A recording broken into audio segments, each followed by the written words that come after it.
বিয়ে সবার জীবনেই এক অন্যরকম অনুভূতি, তাই আপনাদের আজ সেই অনুভূতির এক গল্প শোনাব।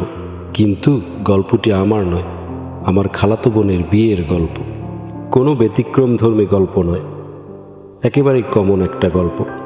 সচরাচর বিয়েতে যা হয় এখানেও তাই হচ্ছে।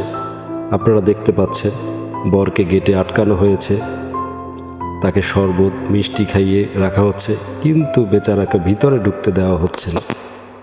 কারণই একটাই, কিছু পয়সা কড়ি লাগবে। বেচারা পড়ল মহাবিপদে।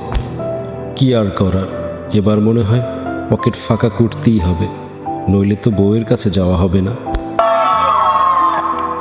অবশেষে ডিল ফাইনাল হলো, বর ফিতা কাটলো, এবার ভিতরে যাওয়ার অপেক্ষায়। বেচারা কত ত্যাগ ও কষ্টের বিনিময়ে ভিতরে যাওয়ার অনুমতি পেল। এবার বরকে ফুলের ভালোবাসা দিয়ে ভিতরে নিয়ে যাওয়া হচ্ছে। আপনারা দেখতে পাচ্ছেন বর যাচ্ছে কাঙ্ক্ষিত সেই মঞ্চে, যেখানে অপেক্ষায় আছে একটি মেয়ে নববধূর সাজে। আপনারা বিয়ের সাজানো মঞ্চের কিছু অংশ দেখতে পাচ্ছেন। মঞ্চটা অনেক সুন্দর করেই সাজানো হয়েছে, বেশ ভালোই লাগতেছে আমার কাছে। আপনাদের কেমন লাগছে জানাবেন। এবার দেখতে পাচ্ছেন নতুন বর কনেকে, দুজনকেই অনেক চমৎকার লাগছে দেখতে।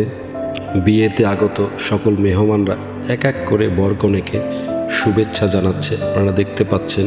এবার শুভেচ্ছা বিনিময়ে পালা শেষ করে চলে আসলাম আমরা খাওয়ার মঞ্চে, কারণ সবাই তখন অনেক ক্ষুধার্ত।